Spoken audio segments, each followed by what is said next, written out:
Welcome to the New Earth Co-Creators Podcast. Woo! I am Rev Deb Bishop, Deborah Bishop, in my lovely baseball cap and matching hoodie.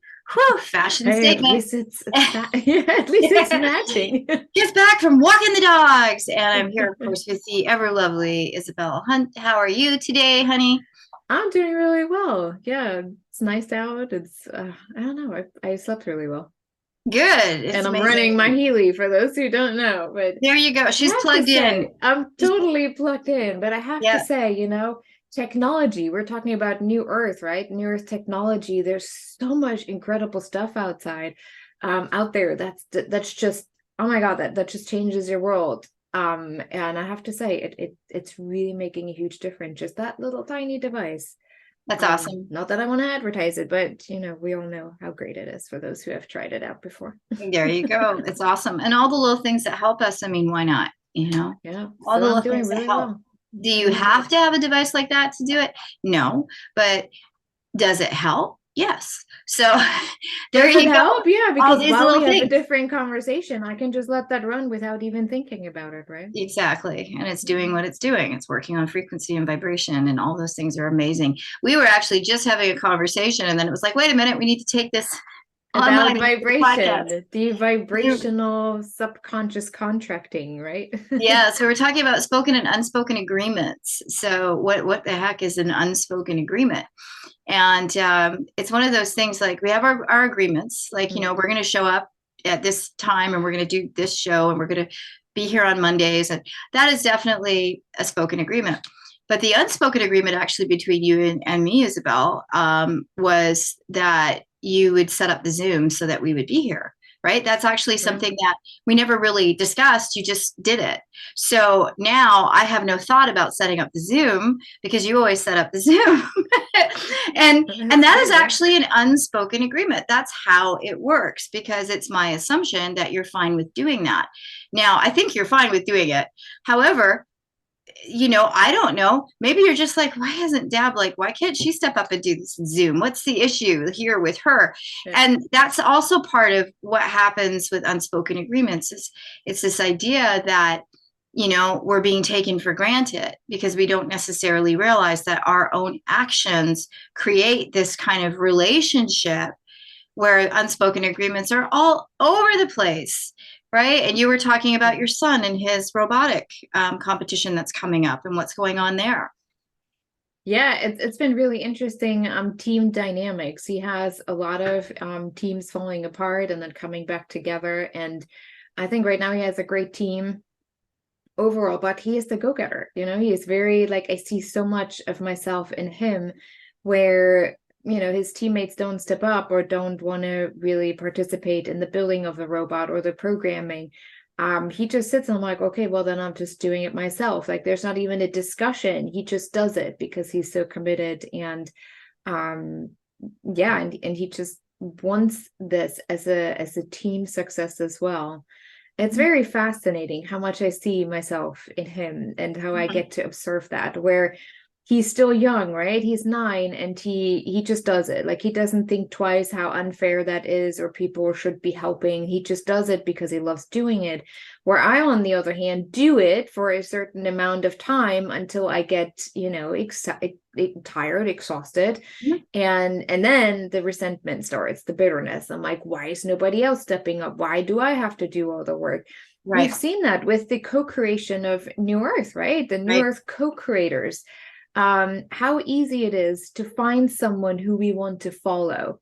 We have made very clear from the very beginning, this is the we're not setting up a hierarchical system of follow, leader, and follow.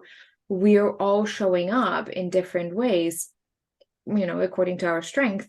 And yet we have this unspoken agreement that there must be someone who is going to lead. And then the person who shows up the most, we automatically place into this agreement as the leader without even asking, is that what they want? Is like, are we just making assumptions? Are they just doing it because, they feel like nobody else would?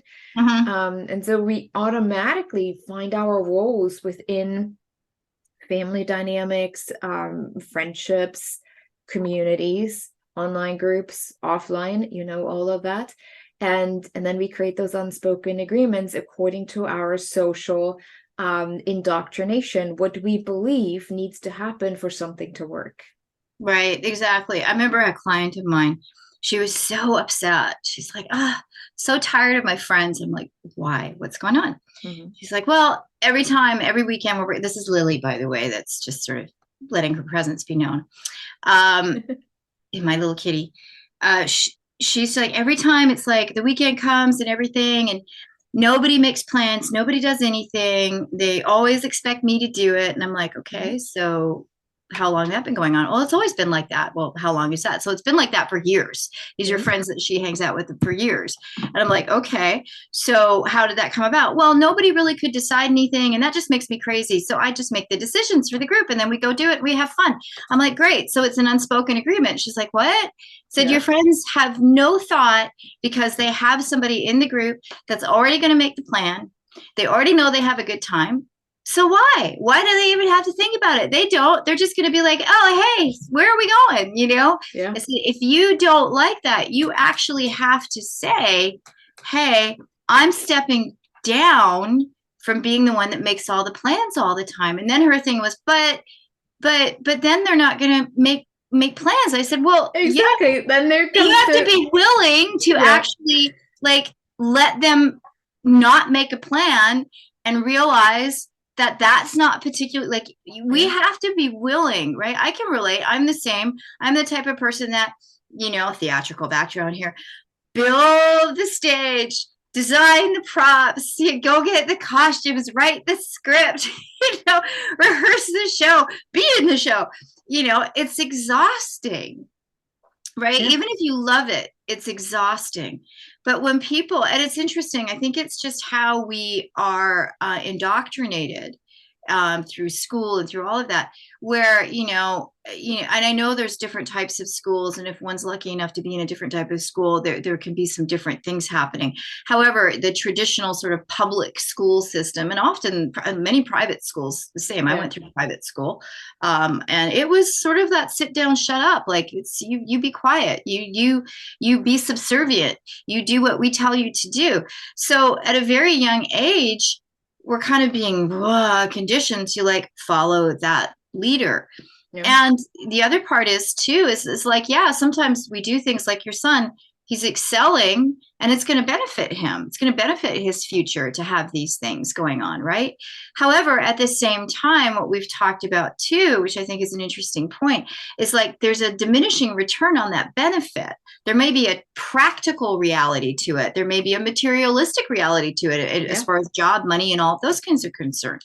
But from an emotional standpoint, it can be a really, really sort of detrimental thing to begin to believe that nobody will show up, nobody's going to do it, that it's just you and only you can do it. And so therefore, this is what you have to do. And there's that programming that comes with that level of interaction as well. And it's like how we navigate this, it's like, I'm not sure.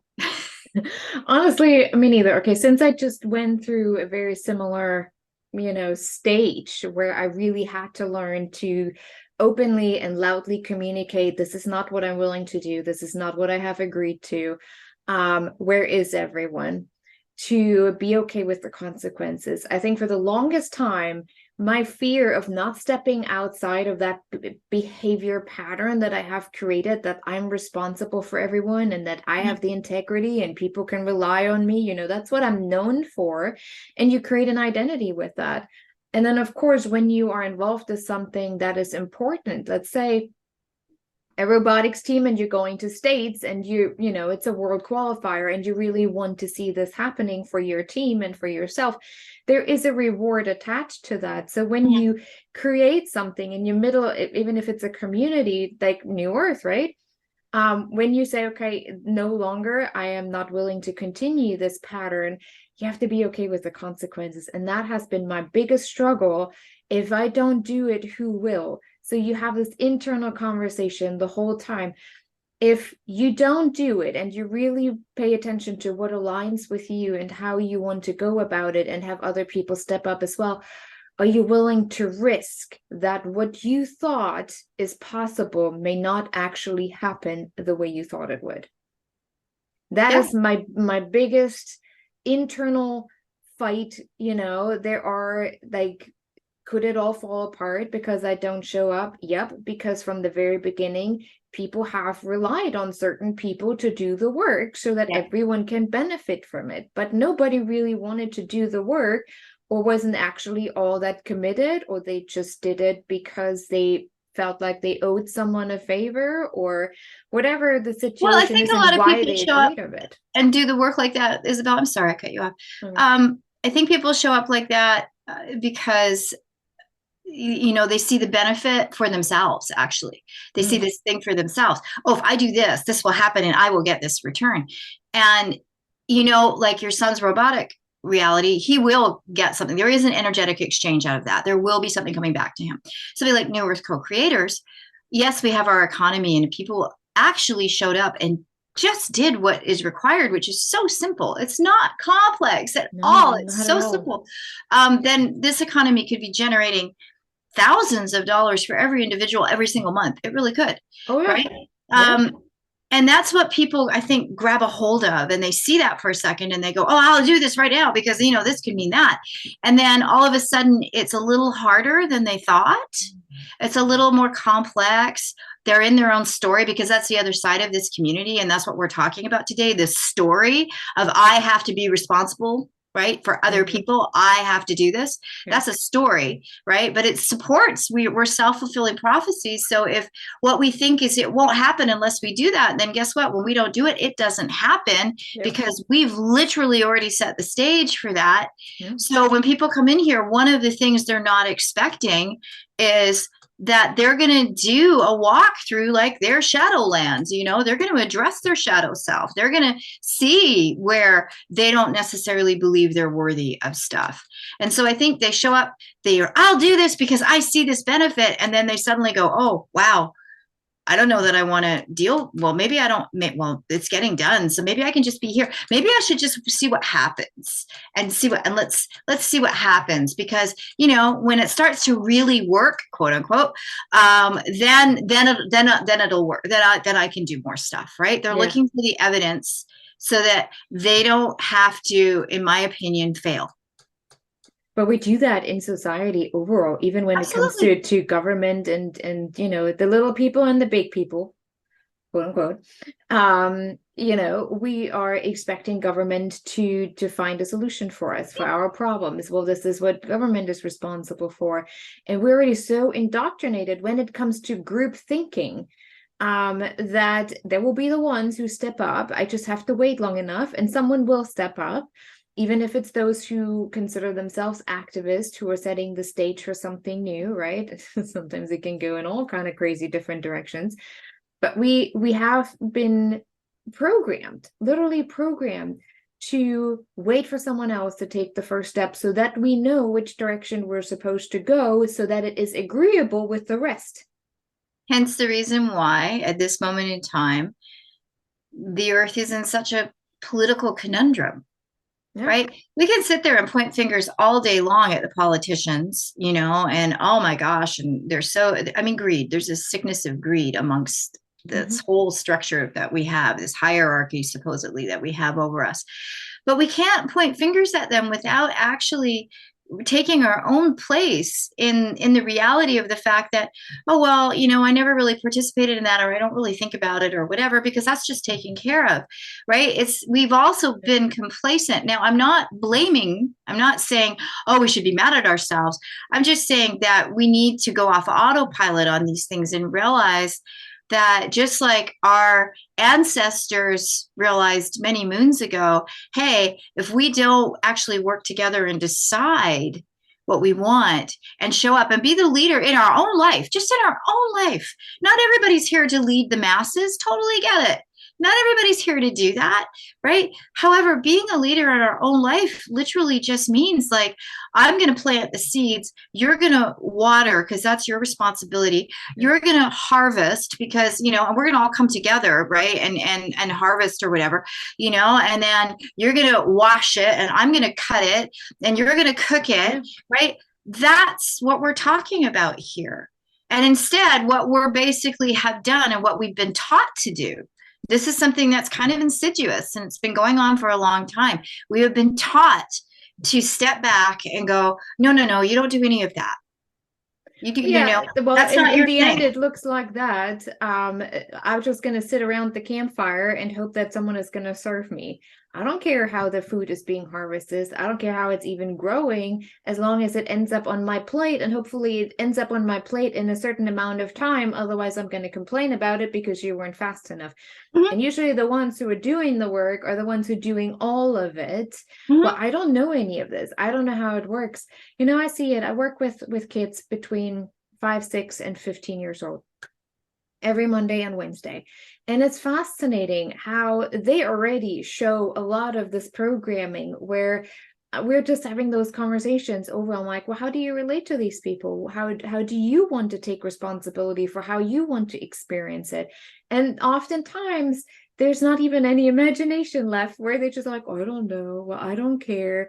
I'm like, oh my God, you're already that young and you're already so into that mindset of someone else will gonna take care of it, or well, this other person is responsible for it.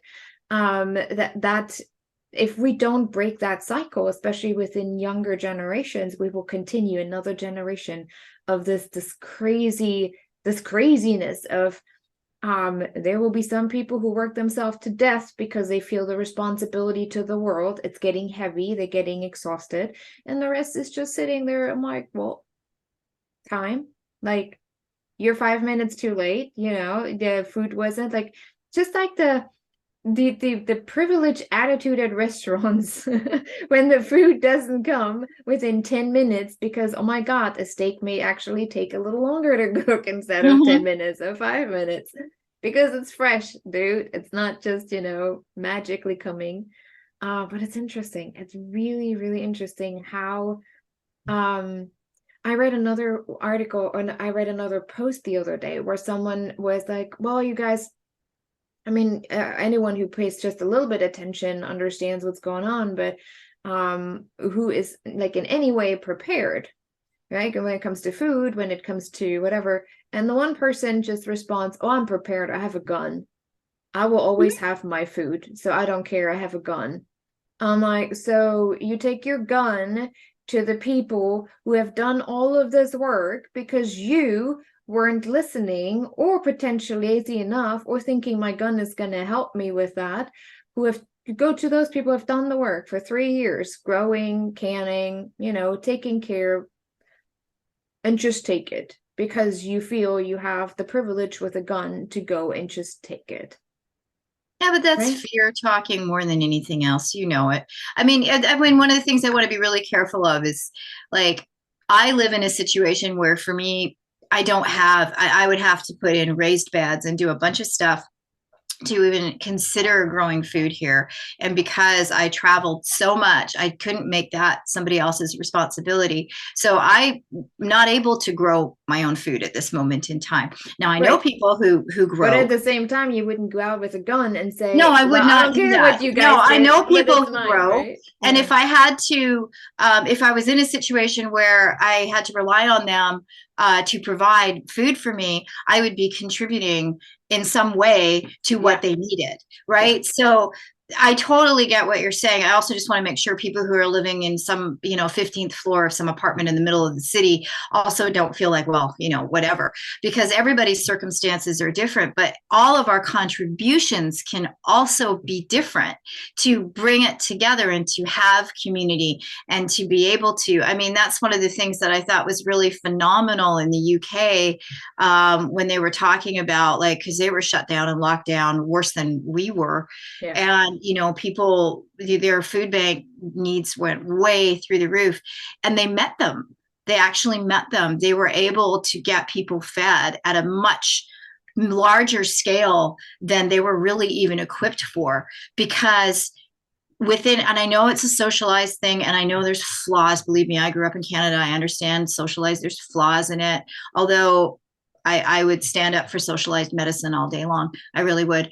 That said, even though I know there's flaws, there was something about that mindset where they just kind of pulled like, okay, we need more food in the food banks, and people just they gave. Yeah. They even took food off their shelves and gave it because they had enough. Like, I have enough. I don't need all of Yeah, this. we see it, for example, this way. There are some people who have the land. Other people Mhm. have the beehive, but they don't have the land. Can we come together? We'll take care of the beehive, but we're going to put it on your land. We're seeing that now within our neighborhood with our new neighbors, which I already love them. But those kind of things are people have like, I'd be willing to buy the chickens, I just don't have the land. Can we place it on your land and we can take turns of taking care of them, and we can split the eggs because we use your land? Those are all things where you start to understand, oh, we're doing this together, we're in this together, instead of one person is thinking all of this through and making sure that their family is taken care of, where then the other one just thinks, oh, if I just show up, I can just take it. But linking it back to our topic, which is Mhm. spoken and unspoken agreements, right? Because a spoken agreement would be, I have the beehive or I have Yeah. the chickens. Can I use your land? Yeah. And a lot of people in community, truly in community, would say yes. Land developers would say no, because of Yeah. course they want the money, and that's where we see all the green spaces going and stuff. And these Yeah. are things that we need to really stop as well. And it's hard. I can't fault somebody who, when they come and they're like, we're going to give you $500,000 for the house that you paid $95,000 for. Like, I get it. I totally do. But is it really about that when we start to realize we're selling it all, and we can't afford to buy it back. And now there's no place to put the beehive, or there's no place to put the Yeah. chickens. But I think this idea of community on this level, and then saying versus I'm just going to provide for my family and we're going to lock our doors and we're going to be fine. I think that actually ties into the concept of the unspoken agreement, because I think the experience of these unspoken agreements where people take or feel taken for granted, where they feel like, nobody's going to contribute, nobody's going to show up, Yeah. I think that gets them into that mindset of, as my father used to say, I'm in the lifeboat, Jack, to hell with you. I used to think that was so harsh when my dad said that, but I so get it. I so get what he was saying. And he wasn't saying it about himself, he was saying it about society. Like, this It's is true. how Yeah. they seem to be, is I'm in the lifeboat. So if you take it down to it, to a degree, we're all in this unspoken me contract. I'm taking care of myself, and well, here you go. The other person, well, if that's how you think, then I'm just going to take it.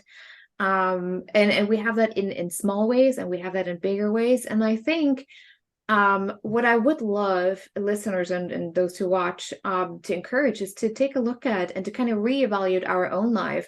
Where are we sitting and contributing to those unspoken contracts in a way that actually doesn't serve community? How Mm-hmm. can we think bigger? How can we think more in the power of connection? How is everything connected? How can we contribute so that we all have our fair share of the energy that we're giving into something, even if it is survival? Right. And it's an energetic exchange. It doesn't have to be, I give you something pink, you give me back something pink, right? That's not what we're talking about. Yep. I may give you something pink, but you're going to give me back something that's actually yellow, right? But I need Yep. the yellow and you need the pink. So here we are. We're going to do this together. And I think this idea of does it really serve my community? Take it one step further, because I want to talk to the people who are constantly, I'm going to take care of everybody else. I'm not going to take care of myself. Yeah. And recognize that when you are doing that, you are not serving your community. You No. are burning yourself out, and you're creating a whole circumstance and situation that ends up falling apart because it is not sustainable. And if we are not creating a sustainable foundation, then we're not creating a foundation, period. So this whole concept of how does this serve my community does actually come back to the bottom line, which is how we are designed. We are interdependent, and at the Yeah. same time, we are individual consciousness.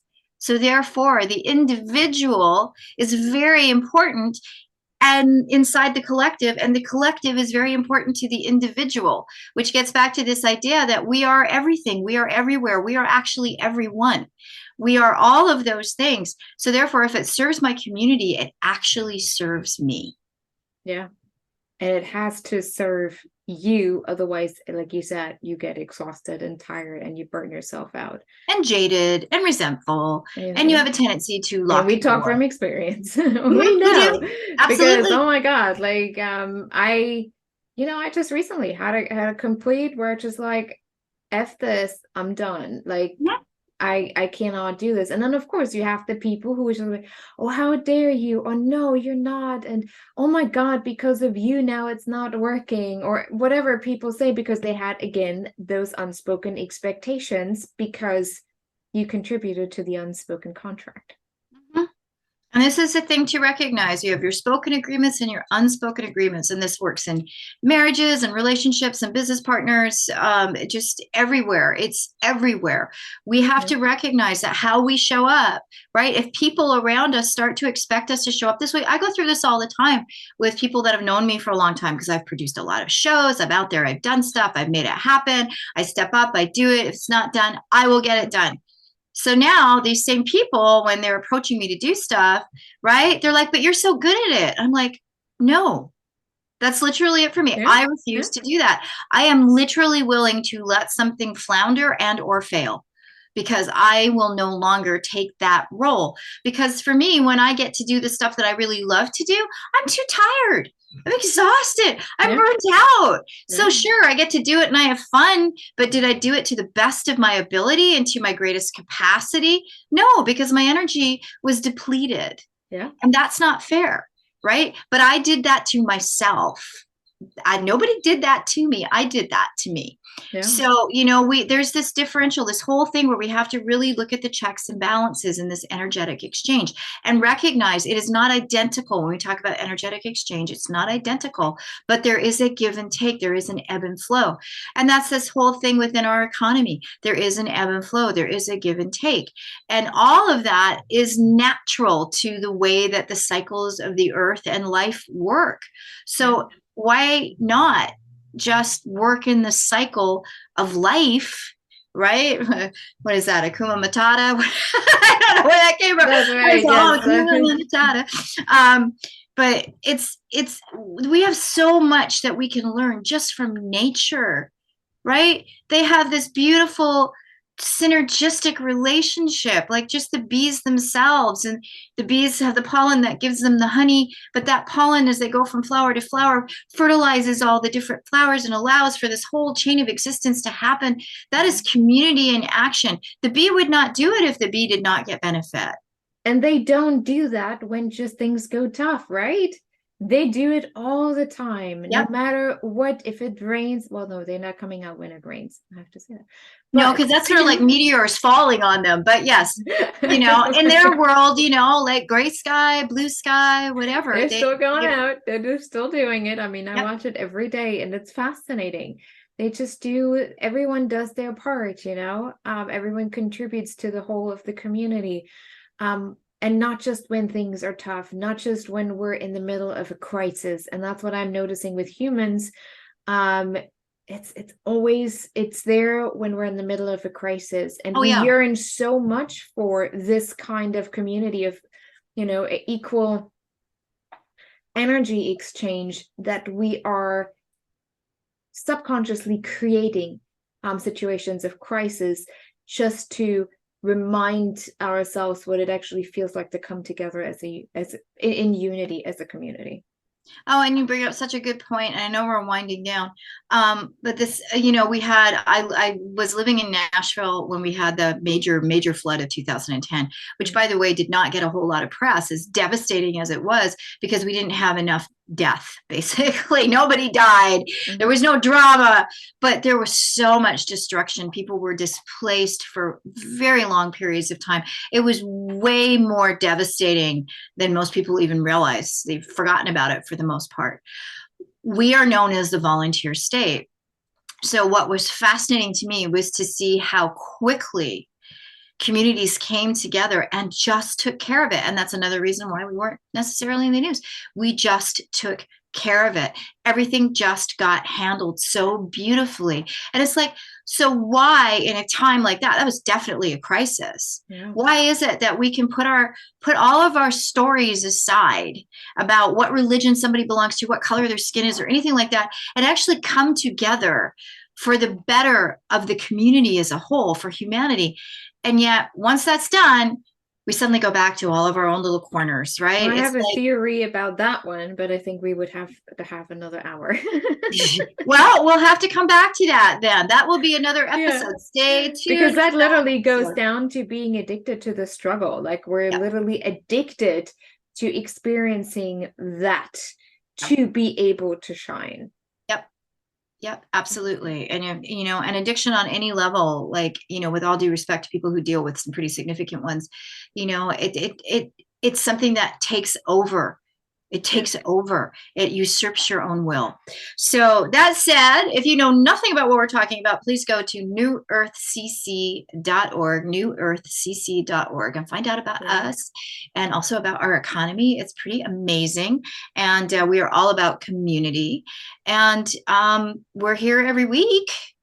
That's right. And maybe Baseball this cap time, you know, or just the not. question like where am I buying into unconscious contracts that don't actually serve me? Unspoken Where I agreements. have What are your to agreements? unspoken What are your agreements. unspoken agreements? And if you're really pissed at a situation, look at the role that you actually have been playing, because we are the Yes. only thing we can do anything about. Yeah. As always, Isabel, I adore you. I adore you. Same for I love you. you. Same, I love you too. Always remember, everybody, together we rise.